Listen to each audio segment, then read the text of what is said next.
I'm Kara Tucker, editor of RMS Today, and this is the Informs What's Your Story series. Please like and comment below, and don't forget to follow Inform's social media and Inform's YouTube channel. Just tell us how you got to this point in your career. I went to the Navy and I did a lot of logistics, but about halfway through my naval career, I went to the Naval Postgraduate School, and they're famous for their OR curriculum there.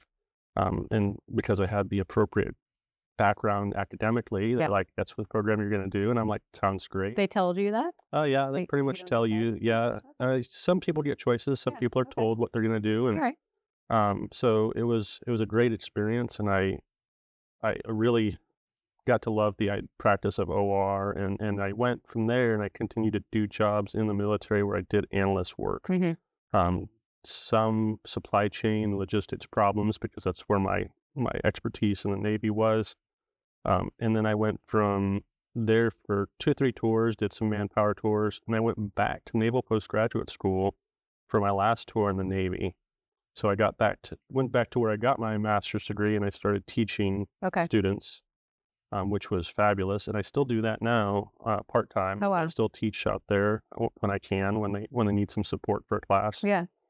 So I absolutely love that.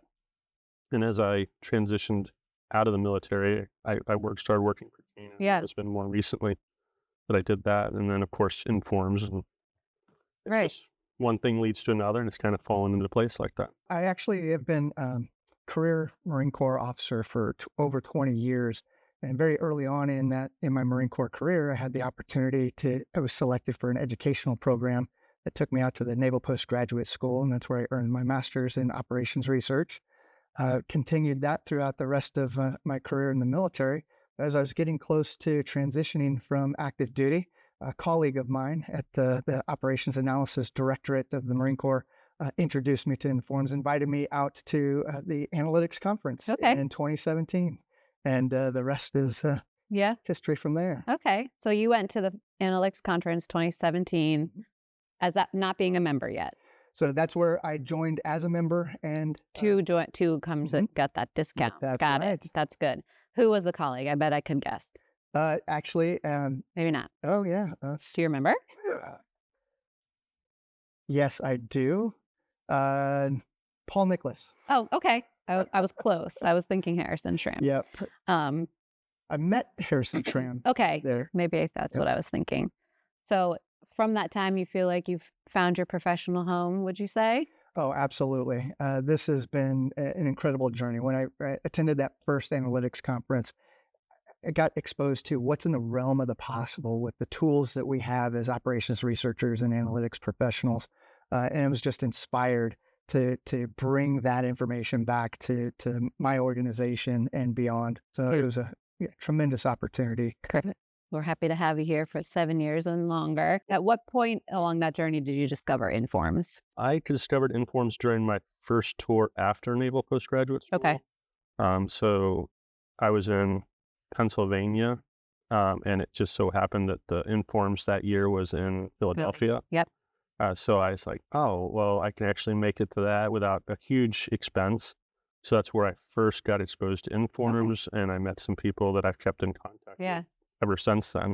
I haven't made it to every conference, but but you've maintained your membership since then. And I've kept up with the professional society. How would you say the work that you do helps people make smarter decisions for a better world? It resonates very well. This is the heart of who we are as operations researchers and analytics professionals.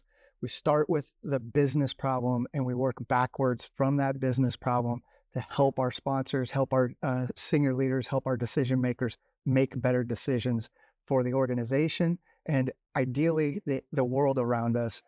Making sure that what we're bringing to the table as an analytics professional, is it ethical? Is it sustainable? Is it the best solution to the problem?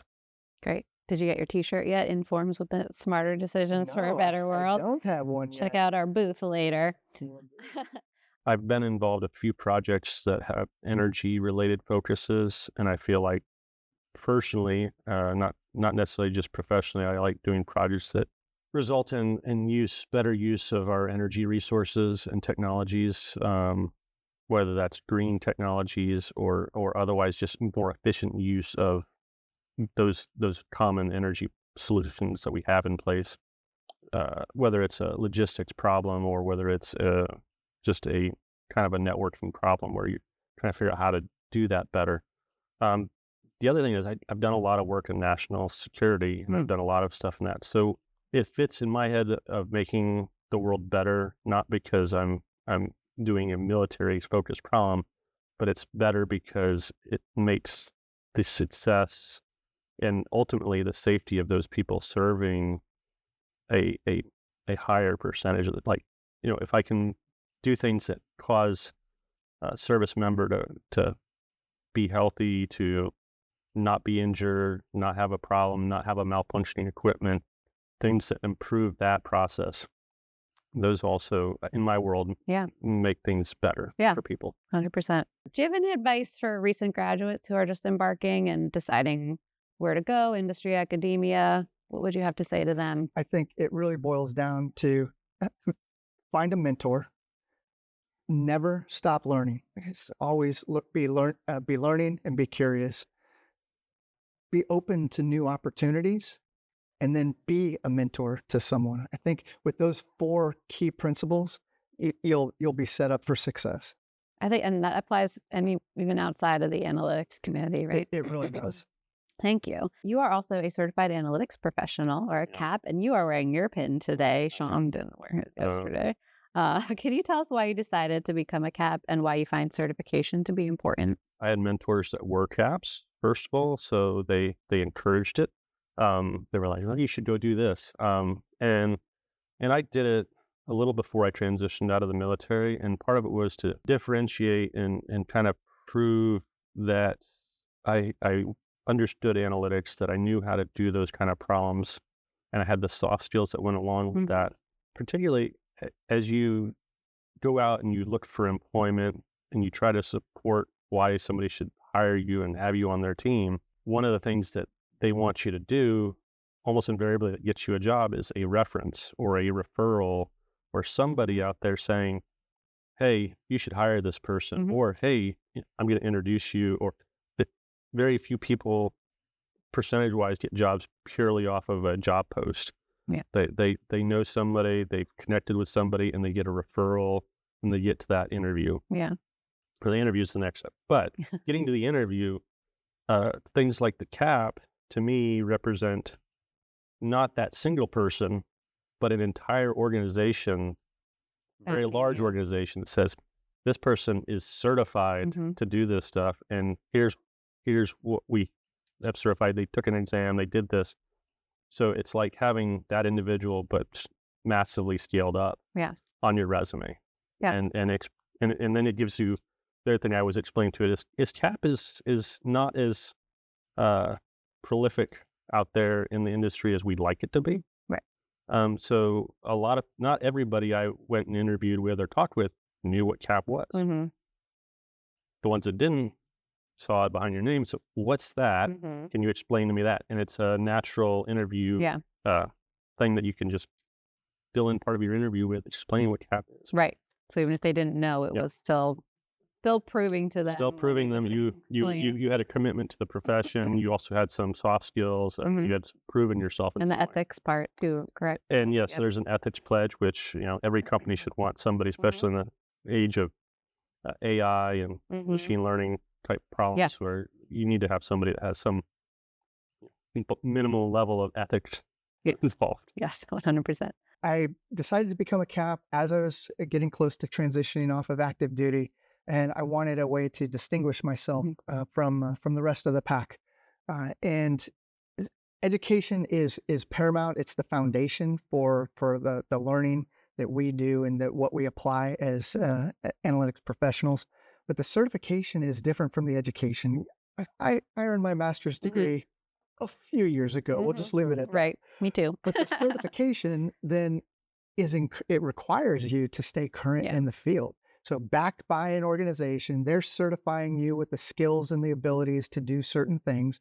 And then they're requiring you to maintain currency in that field through either professional development units, continuing education.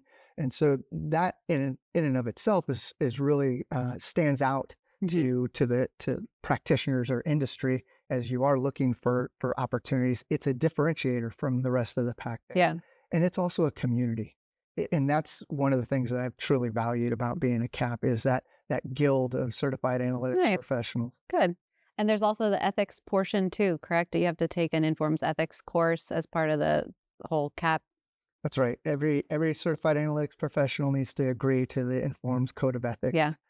And it really sets the foundation for who we are as ethical practitioners of the field. Right. Especially with AI and everything coming up. Yeah. It's great. Well, you seem to have seamlessly found your people at Informs. So how might other members, especially new Informs members, do the same? It aligns with whatever you're doing. Almost invariably, if you have a career in national security like I have, there's math, and that's how I got into that, and how things like the Veterans Forum came out. There are those big, broad forums and stuff like that. Certainly attend those. That applies to what your how you self-identify. But the practice stuff that is spread out there, there's almost everything, and you can do it from an academic perspective.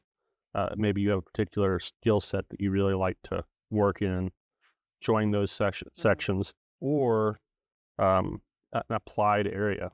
If you're in healthcare, there's a healthcare group. If you're doing sports analytics, there's a sports analytics.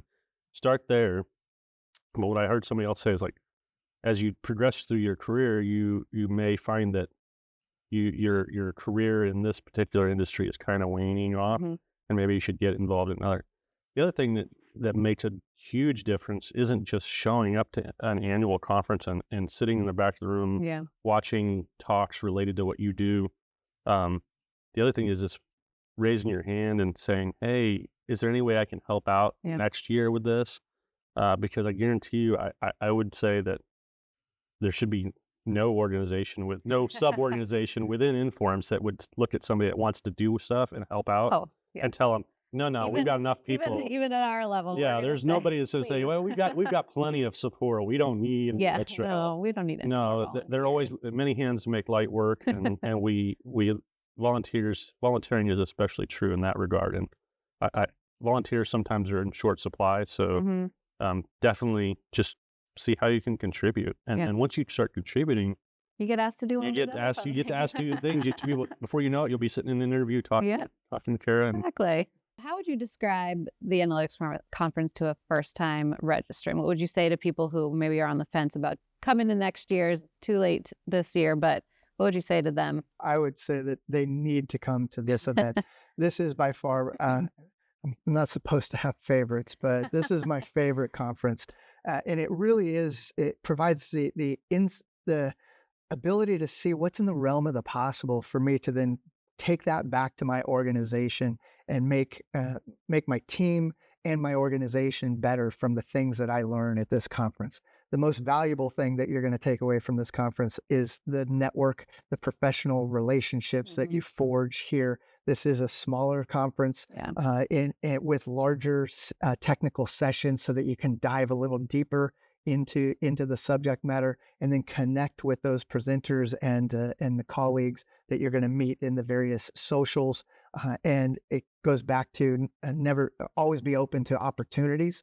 And as you connect with these incredible people throughout our profession, you never know exactly what road that might take you down. Yeah. Thank you for watching. Please like and subscribe and comment below and follow us on Inform's YouTube channel.